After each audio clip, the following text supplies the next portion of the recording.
Hello दोस्तों, जो भी लोग रेलवे ग्रुप डी की भर्ती का फॉर्म भरना चाहते हैं और जो लोग भरने जा रहे हैं उन लोगों के लिए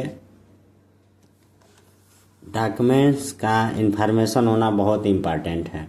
क्योंकि बहुत सारे फॉर्म गलत डॉक्यूमेंट्स अपलोड कर देने की वजह से फॉर्म रिजेक्ट हो जाएगा और लास्ट में जाकर के डॉक्यूमेंट्स वेरिफिकेशन का जब समय आएगा उस समय आपको बाहर कर दिया जाएगा। इसलिए बहुत इम्पॉर्टेंट है कि आपको सही डॉक्यूमेंट्स की जानकारी होना कि क्या चीज़ इसमें इम्पॉर्टेंट है और क्या चीज़ लगाया जाए। बहुत बच्चे जो है यही मिस्टेक कर देते हैं कि उन्हें सही तरीके से नॉलेज नहीं होता है डॉक्यूमेंट्स का और गलत डॉक्यूमेंट्स अपलोड कर देते हैं। हम आपको बताने जा रहे हैं कि रेलवे ग्रुप डी की जो भर्ती है ये केंद्र सरकार की भर्ती है, न कि स्टेट लेवल की भर्ती है।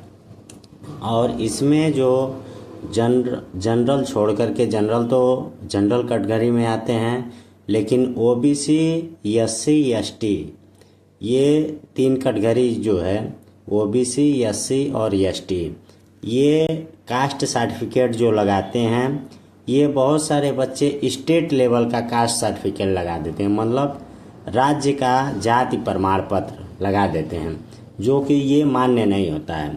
ये सेंट्रल लेवल की वैकेंसी है तो इसमें सेंट्रल कास्ट सर्टिफिकेट लगता है, जो कि केंद्र सरकार का जो कास्ट सर्टिफिकेट है, जाति प्रमाण पत्र है, वो लगता है इसमें।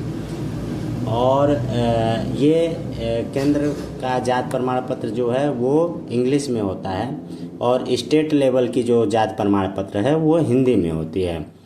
तो इस प्रकार से बहुत सारे बच्चे ये गलती कर देते हैं कि उन्हें पता नहीं होता है कि केंद्र सरकार की जाति प्रमाण पत्र क्या है और राज्य सरकार की जाति प्रमाण पत्र क्या है। दोनों में डिफरेंट है।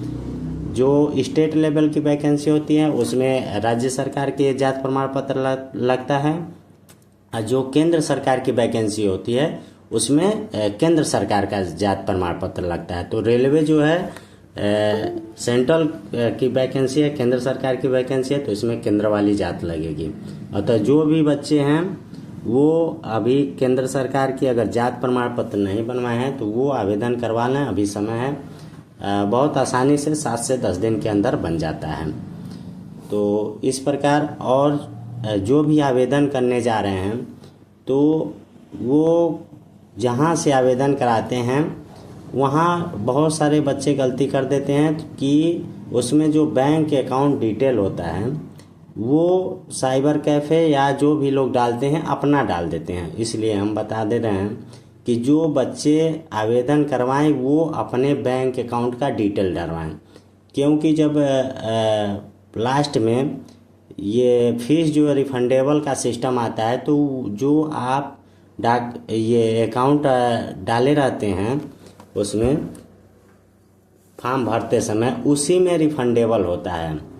तो बहुत सारे बच्चे जिस साइबर कैफ़े या जहाँ से फॉर्म डलवाते हैं तो वो साइबर कैफ़े या फॉर्म डालने वाला अपना डाल देगा तो उसी के खाते में आपका फीस जो है रिफंडेबल होगा, तो वो उस समय देते नहीं हैं और आप मांग भी नहीं पाते। इसलिए सारे बच्चे अपना जो है कि ये बैंक का पासबुक का डिटेल खुद का अपना डालें, इसलिए कि जो भी फीस रिफंडेबल होगी वो आपके ही खाते में आएगी, न कि दूसरे में जाएगी।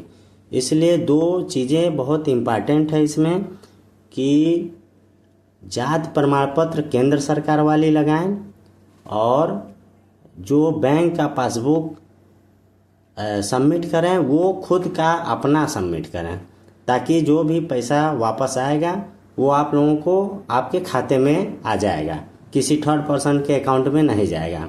तो ये 2 इम्पॉर्टेंट इन्फॉर्मेशन था जो हमने सोचा कि देना उचित है। बहुत सारे बच्चों का मिसिंग हो जाता है न जानकारी होने के अभाव में, तो हमने आपको बता दिया।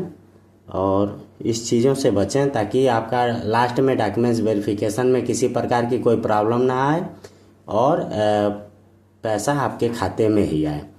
तो इस चीज़ों को ध्यान रखें, ध्यान रख करके जो है फॉर्म फिलअप कराएं ताकि किसी प्रकार की कोई बाद में प्रॉब्लम ना आए। धन्यवाद।